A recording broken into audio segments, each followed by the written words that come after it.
All right, uh, let's get started from where we left off. So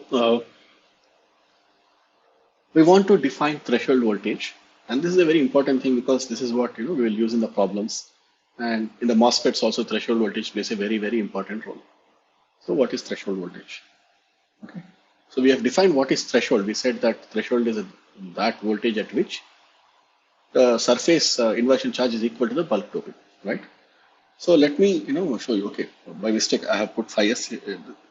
Let's call this phi s, okay, because I've shown psi s, but I want to refer to this as phi s. That will make the notation consistent.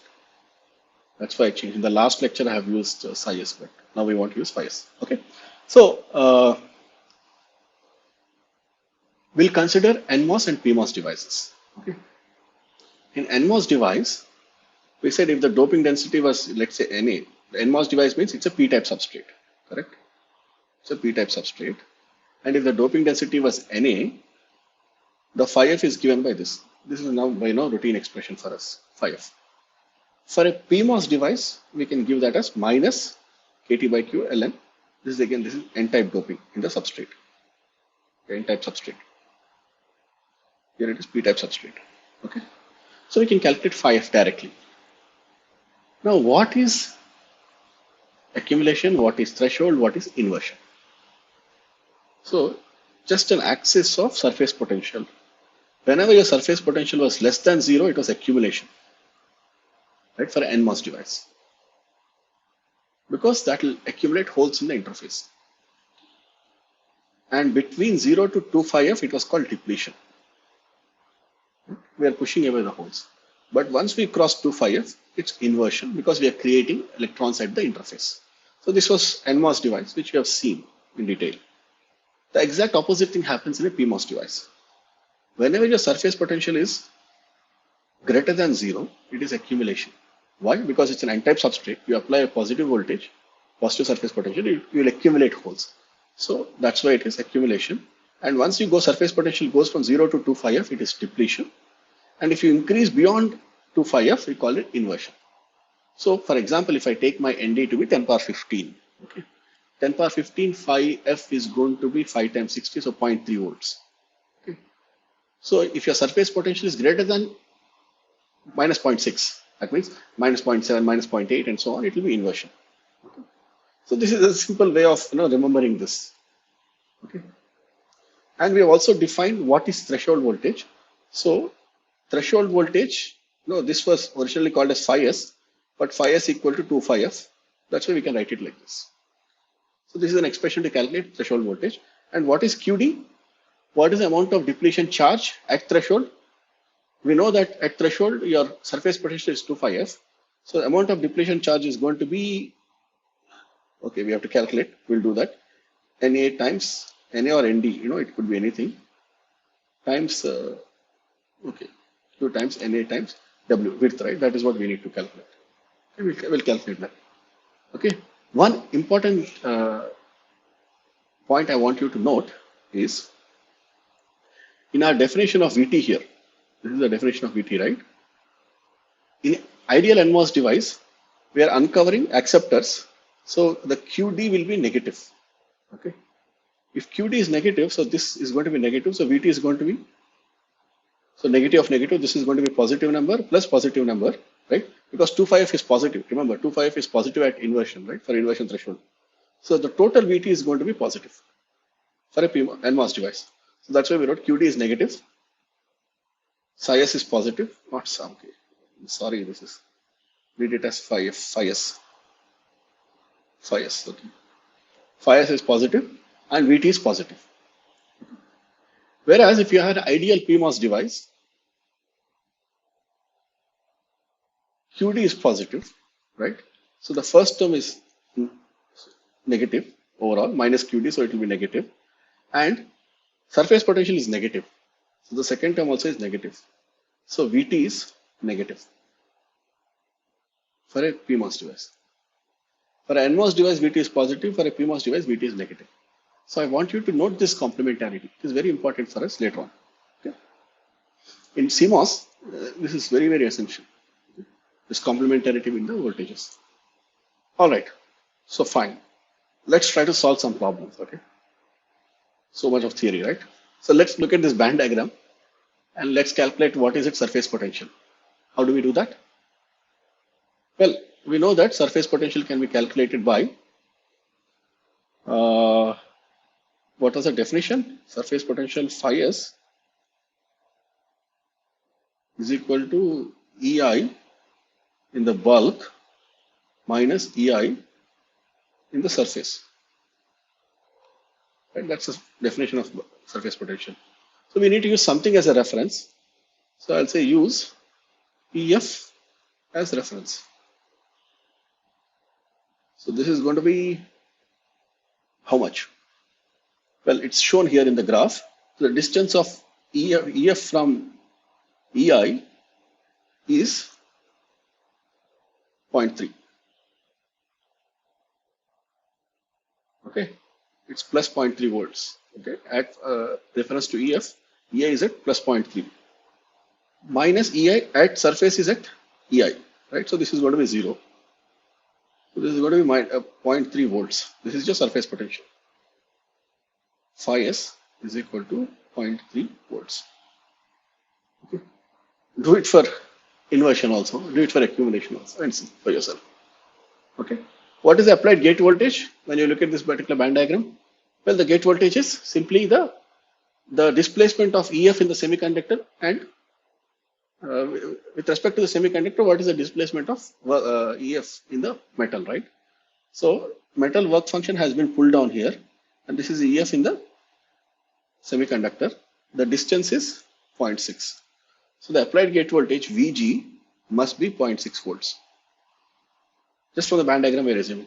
What is the depletion width? Well, this could be tricky, right? So how do you calculate the depletion width? Well, we know the depletion width formula, right? We have done it now, starting with PN junctions multiple times. So 2 epsilon silicon by QNA times phi s. So whatever is the surface potential, you calculate based on that, you can calculate. So we know surface potential. So what is this? Is going to be this. No, there's nothing in this calculation except that, I want you to note this 11 point, I don't know, it's 11.7, 11.8, I think it is 11.7 into 8.85 into 10 power minus 14 farad per centimeter. Please note this 10 power minus 14 we are using because in semiconductors we tend to use all the length units as centimeters. Okay, it is convention, nothing more than that. So this is divided by, if you forget that, you will definitely not get correct answers. Okay, NA, how much is NA? Well, we didn't calculate NA, but is it available to us, NA? Well, NA is simply the distance of Fermi energy from EI, right? In the bulk. So in the bulk, this is given. This is phi f, right?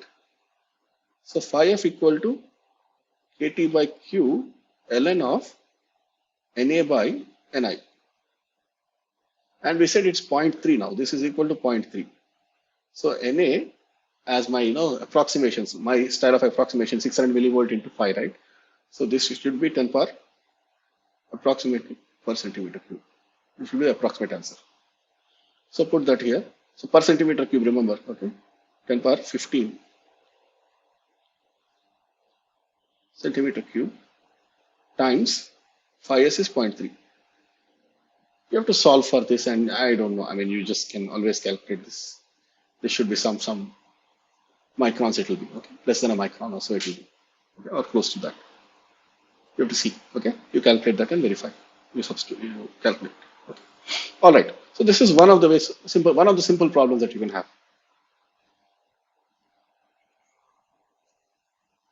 Another problem: a MOS capacitor is maintained at T equal to 300 degrees Kelvin, and Tox is given to you as 0.1 micrometer, and accepted doping is 10 power 15 per centimeter cube. Compute the gate oxide capacitance.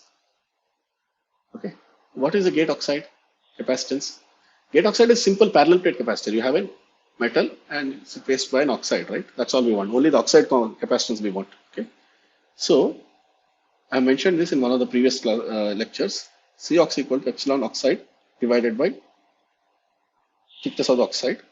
Epsilon oxide will be 3.9 into 11.7 into 10 power, sorry, 11.7 into 8.85 into 10 power minus 14 divided by Tox is 0.1 micron, but we have to mention it in centimeters.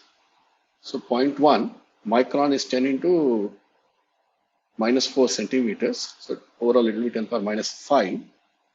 So this is 1 into 10 power minus 5. I can cut it out. So basically I'll have 4 into, oh well, I made a mistake. You see here, I made a mistake. So I took epsilon oxide, I put 3.9, which is the relative permittivity, right? See here, this is epsilon relative for SiO2, and for no reason I brought in 11.7. That is epsilon relative for silicon. I don't need this. Okay, so this number should not have been there. That's my mistake. Okay, this you should strike it off. Okay. So what is it going to be? 4 into 8, 32, right? But it's 8.85. 4 into 9 is 36. It will be between 32 to 36. Sorry, 32 to 36 into 10 power minus 5. I'll take it. So 10 power minus 9 farad per centimeter square. 32 to 36, some number in between that. You calculate that exactly. Okay. So essentially, if I take the upper bound, it will be approximately 36 nanofarads per centimeter square. Upper bound. Okay. All right. So what is phi f? Now, instead of giving the band diagram, I'm asking, give the numbers and calculating the Fermi energy. This is going to be simply kT by Q ln and A divided by Ni. So this will be, okay, I shall write it a little bit more clearly here down. So this will be 60 millivolts into 10 power 5 or 10 power 15. So 10 power 5, yeah, 10 power 5. Oh, sorry, not 10 power 5, 5. Making a lot of mistakes. 0.3 volts. Okay, this is phi f. What is width when psi equal to phi f? Well, the same thing that we did in the last problem. Width is always square root of 2 epsilon by Q and A times phi f. At psi equal phi s equal to phi f. So this will be the width. We will calculate what it is. What is the electric field at the interface? This is important. This is interesting, right? How will you calculate the electric field? So remember electrostatics always. So if you don't remember the expression, no worries. dE by dx equal to rho. In this case, this should be equal to Q and A by epsilon silicon. So this should be epsilon silicon here, right? Integrate it. You should get a line, straight line. At, we know that in the bulk it goes to 0. At the surface it will be peak. So essentially this will turn out to be electric field equal to Q and A divided by epsilon silicon into width of the depletion region. So you already calculated the width here in the third part. Substitute that width and calculate the electric field, and it will turn out to be something in the order of 10 power 4 volts per centimeter, something in that range. Okay. So please make sure that you do that. Okay. So this is how you solve a few problems. So I know I have spent a lot of time explaining the concepts this week, but those are essential to understand MOSFETs in depth. Otherwise, we'll be talking about, if you ask built-in voltage, you will say that it is simply ln Na Nd by Ni square or things like that. The formulas are meaningless unless you have a physical understanding. Okay, Np equal to Ni square is meaningless. We need to understand what it means. Np equal to Ni square. What does it mean? Np is not equal to Ni square, right? We need to understand all these physical things. Only then we will understand it in depth. You might be wondering, why do you want to have so much of deep understanding? Well, the reason is right now we are in 7 nanometer technology, and we are actually going even smaller than that. So the technology is evolving very fast, and our syllabus also has to evolve like that. We should not be happy solving, formula-based questions. We need to develop a deeper insight so that we understand the state of the art. Okay. So that's why we are introducing a lot of concepts into this curriculum. Okay. All right. So I wish you good luck. Please take your time, review all these videos. I'll also quickly record another video wherein I'll show you NanoHub, how to use NanoHub to analyze some of these MOS capacitors. Okay. So it'll be interesting. I'm sure. Just take your time, try it out. We'll give you a couple of assignment problems based on running the NanoHub tool. So once you do that, you'll be all set. In the next week, we will discuss more about capacitors and what happens, some of the effects we will discuss. Okay. So I'll meet you there. Thank you so much. Bye.